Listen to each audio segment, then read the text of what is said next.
ఏం పైకి రాలే మీరైనా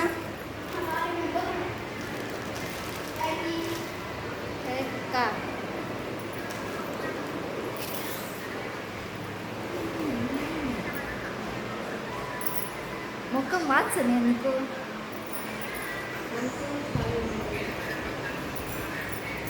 ముఖం వాస్తుంది. హాయ్ హాయ్ హాయ్ అండి, ఎలా ఉన్నారు? బాగున్నారా? కొత్తగా మన ఛానల్ చూసేవాళ్ళు ఒక చిన్న లైక్ చేయండి. మీరు ఇచ్చే లైక్ నాకు చాలా ఉపయోగపడుతుంది, కొంతమందికి రీచ్ చేస్తుంది నా వీడియో అనమాట. ఖచ్చితంగా అయితే లైక్ అయితే ఇవ్వండి.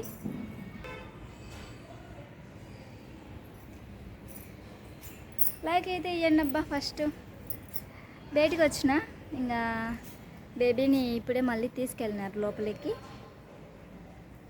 దాంట్లో పెట్టినారు ఐసీలో. ఇంకా పసిరిక్కలైన వాళ్ళు దాంట్లోనే పెడతారు కదా. పాలు కావాలంటే జస్ట్ పాలు తాపానికి ఇచ్చి మళ్ళీ వెంటనే దాంట్లో పెడతారు. ఆల్మోస్ట్ ఇంకా రేపటికి తగ్గిపోతాయి పసిరికలు.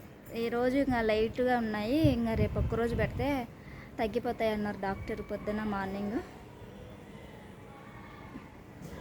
నేనైతే బయటకు వచ్చినాక ఎంతసేపు లోపల ఉండాలా.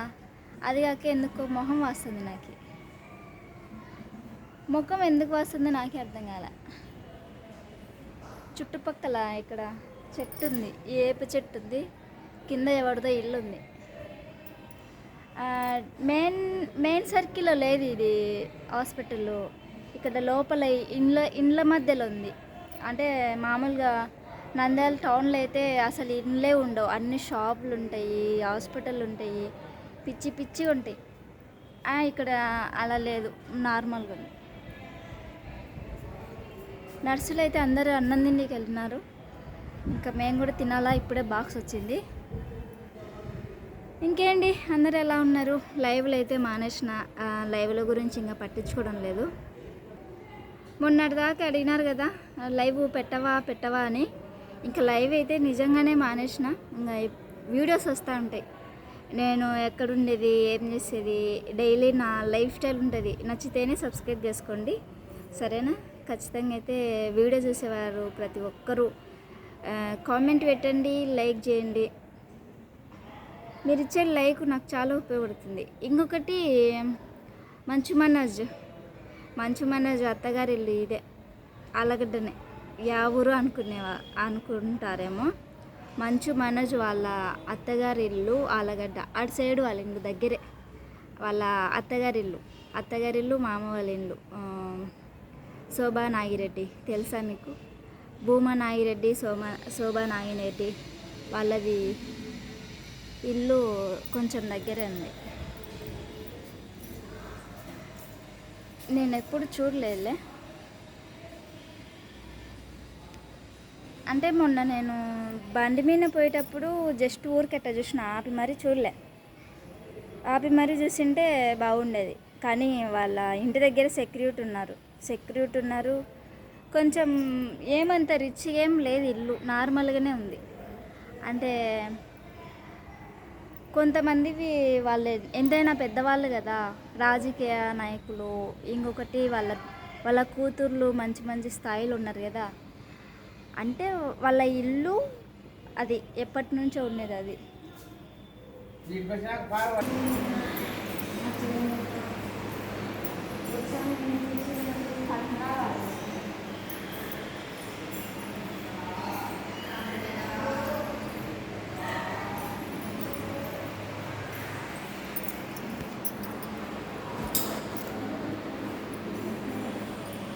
ఏమి అంటే అట్నే తీసుకోవాలి.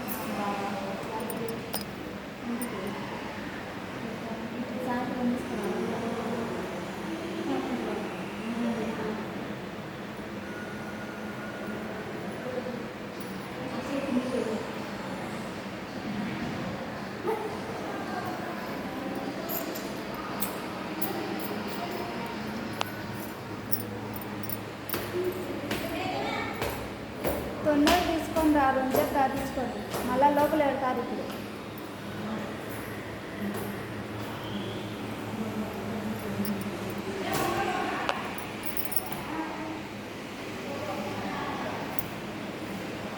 హాస్పిటల్ తలకాయ నొప్పి. ఏందో నాకు నిద్ర లేకనో మళ్ళీ ఏమో అర్థం కావట్లేదు. ముఖం వాస్తుంది, కాళ్ళు చేతులు వాసన్నాయి,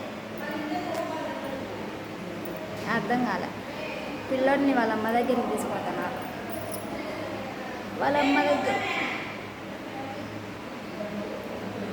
పాలు ఆపించుకొని వచ్చాడు. మాకైతే డబ్బా పాలు పడుతున్నాం. ఇప్పుడు మధ్యాహ్నం టైం కదా, నర్సులు కూడా అన్నం తింటున్నారు. వాడు వాళ్ళ అమ్మ దగ్గర కొంచెం ఉండొచ్చే బాగుంటుంది. మేము ఉండేది వాడు చూపిస్తా.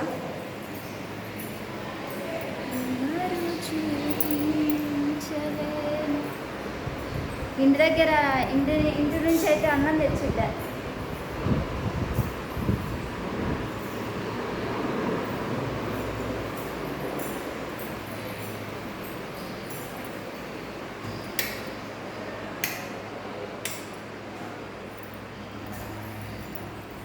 అన్నం తీసుకొచ్చినారు, అన్నం ఇది తినాలి, ఆకలేకండి. ఇక్కడ హాస్పిటల్ బాగానే ఉంది కానీ బిల్లు కూడా అంతే వాసిపోతుంది రోజు.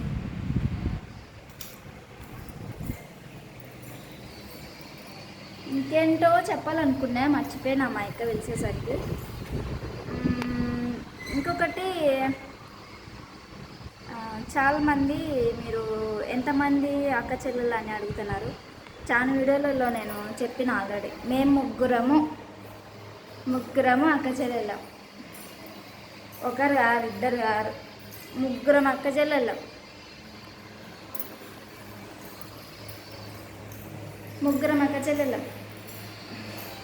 చూద్దాం ఏం తెచ్చినారు అన్నం.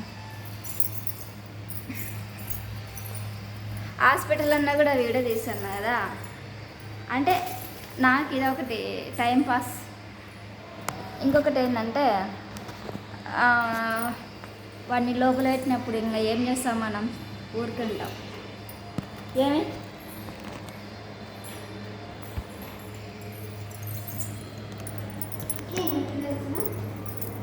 అన్న నిన్న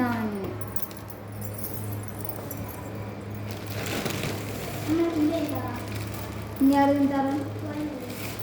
నువ్వు తింటావు పైన రెడ్డి సైన్ కదా, నువ్వు తింటావు.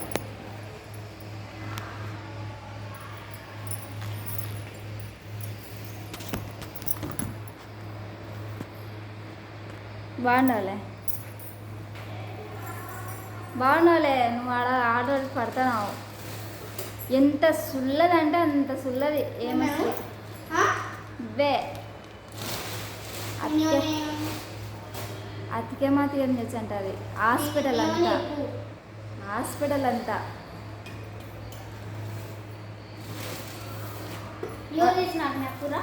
వాడు తిన్నాడా?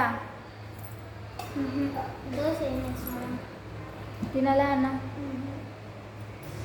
ఎవరు చేసినారన్న? ఏమి చెప్పు. నువ్వేమో చెప్పు. చెప్పు. నేనే చేసుకొచ్చిన. నువ్వేనా? వంకాయలు కలిపినారు. అవును నేను వంకాయలు అలా కలిపినా. వంకాయలు ఆడ ఏం కలిపినారు? వంకాయలు బెలండాలమ్మా. నువ్వే వీడియోలు తీస్తామని పెద్దా. నువ్వు తీయ అయితే వీడియోలు చూడండి ఏమంటుందో.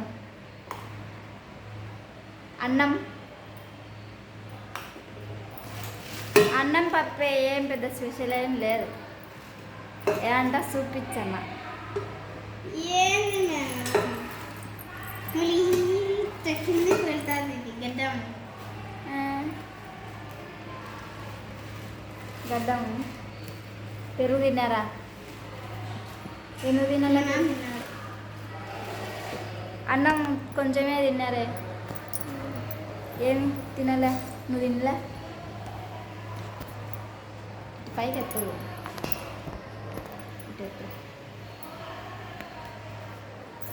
నేను పట్టుకుంటే చావాడికి తేడతలే. అట్ట పెట్టాకు. తల్లి ఆపినా నేను చేయనొస్తుంది. తింటావే పళ్ళు పళ్ళు మళ్ళీ చేయి నచ్చిందంట రెండుసేపు అడగలేవా మళ్ళీ మాట్లాడతావు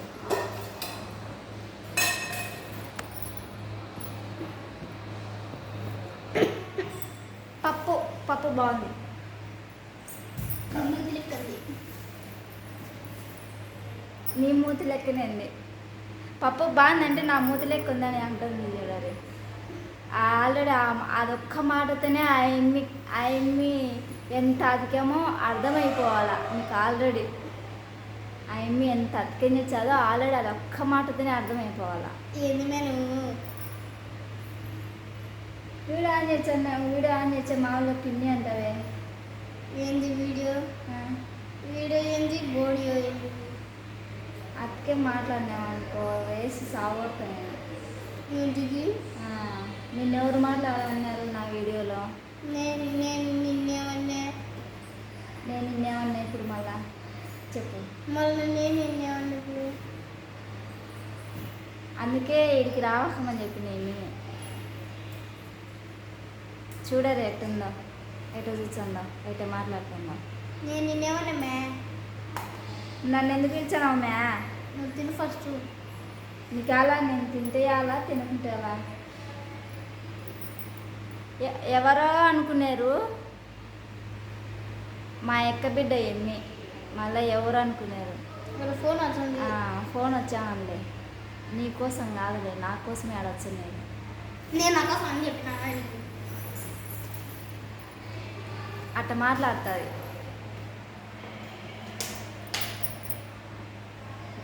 ఆడ ఎల్లిపాయ పొడి తేవచ్చు కదా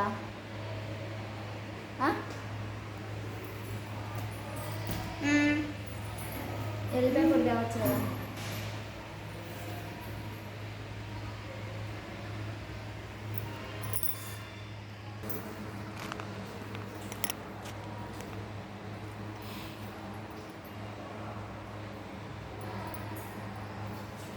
పప్పు బాగుంది కానీ దీంట్లోకి ఎల్లిపాయ పొడి ఉంటే బాగుంది నాకు ఏమో ఆడికి తెచ్చినప్పుడు తినొచ్చు కదా అప్పుడు జాంకాయలు తిన్నా. జాంకాయలు అయితే నాకు తెలీదు. కొద్దిగా పెట్టు. నేను పెట్టాను పెట్టుకొని తిందురా అది మొక్క ముద్దలేమా ఆహా.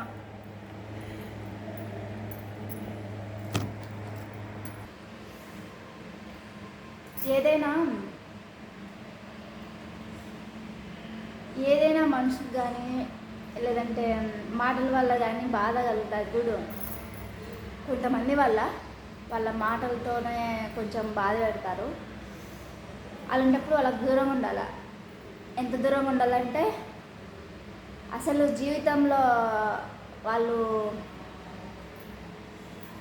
పలకరిగినంత దూరంగా ఉండాలి నేనైతే అలానే అనుకుంటా నాకు ఎవరైనా ఇబ్బంది కలిగించేటట్టయితే వాళ్ళకు నేను దూరంగానే ఉంటా అది ఎవరైనా సరే మళ్ళా తప్పుగా అయితే ఏమో అనుకోకండి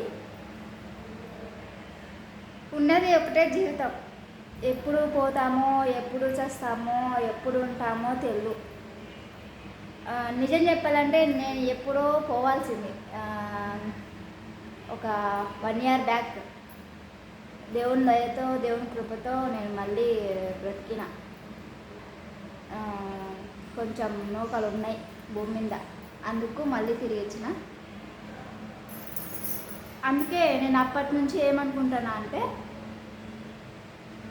అప్పటి నుంచే అంతకుముందు నేను నార్మల్ ఉంది అప్పటి నుంచి ఏమనుకుంటున్నా ఉన్నది ఒకే జీవితం ఎప్పుడు పోతామో ఎప్పుడు చేస్తామో ఎవరు తెలియదు ఉన్ననాళ్ళు హ్యాపీగా ఉండాలా ఏ పంచాయతీలు ఉండకూడదు ఏ ఇబ్బందులు ఉండకూడదు ఏవి పట్టించుకోకూడదు మెయిన్గా మనిషికి ఏదైనా ఇబ్బంది ఉంటే అవి దూరం పెట్టాలా ఒక మనిషి వల్ల ఒక వ్యక్తి వల్ల మనకి ఇబ్బంది ఉందంటే ఖచ్చితంగా మనం సైలెంట్గా ఉండకుండా నలిగిపోకుండా ఆ మనిషి వల్ల ఇబ్బంది పడకుండా ఖరాబ్ చేసుకోకుండా మైండ్ ఆ మనిషినే పక్కన పెట్టేసేయాల అప్పుడు మైండ్ రిలీఫ్ ఉంటుంది మన లైఫ్ ఏదో మనం ఉండొచ్చు అంటే ఇంకా అదొక్కటి నేను ఇంకా మార్చుకున్నాను నా లైఫ్లో. ఇంతకుముందు కొంచెం నేను సైలెంట్ ఉంటే, ఎంత సైలెంట్ అంటే అంత సైలెంట్. ఏవి అంటే ఏదైనా చిన్న ప్రాబ్లం ఉన్నా కూడా బాధపడేదాన్ని మనసులో, అంటే మనసుకు తీసుకొని బాధపడేదాన్ని. ఇప్పుడు అలా కాదు, చాలా చాలా మార్చుకున్నాను నేను. అందుకే ఎవరైనా సరే, ఎవరితోనైనా ఇబ్బంది ఉన్నా, ఎవరితోనైనా చిన్న చిన్న సమస్యలు ఉన్నా కూడా ఎక్కువ మనసుకు తీసుకోవడం లేదు, టేక్ ఇట్ ఈజీ. అందుకే ఒకప్పుడు హాస్పిటల్లో భరించలేని నొప్పితో ప్రెగ్నెన్సీ అనమాట, అప్పుడే సచ్చేదాన్ని. ఆ నిమిషం నుంచి అనుకున్నా నేను, లైఫ్ చిన్నది, ఎప్పుడు ఉంటామో ఎప్పుడు పోతామో తెలియదు, ఉన్నంతలోనే మన లైఫ్ మనం బాగుండాలా, అది విషయం. బాగుండాలా, ఎంత కష్టం వచ్చినా, ఎంత నష్టం వచ్చినా, ఎన్ని సమస్యలు వచ్చినా అవన్నీ తుడుచుకుంటూ పోతా మన లైఫ్ మనం కొంచెం ఉండాలి, అది విషయం. ఎందుకు ఇదంతా చెప్పుకుంటూ పోతున్నానంటే, ఒకసారి చాలా ఇబ్బంది ఉన్నాను నేను. ఆ ఇబ్బందుల వల్ల నేను నా లైఫ్లో మర్చిపోలేని సంఘటన. అందుకే అదల్లా గుర్తుకొస్తుంటాయి. నేను హాస్పిటల్లో అడుగు పెట్టగానే అవెల్లా గుర్తుకొస్తుంటాయి. ఏం చేద్దాం. ఓకే, నా డైలీ లైఫ్ స్టైల్ మీతో షేర్ చేసుకుంటాను. ఖచ్చితంగా వీడియో నచ్చితే ఒక చిన్న లైక్ చేయండి, ఛానల్ సపోర్ట్ చేయండి, సబ్స్క్రైబ్ చేయండి. బాయ్.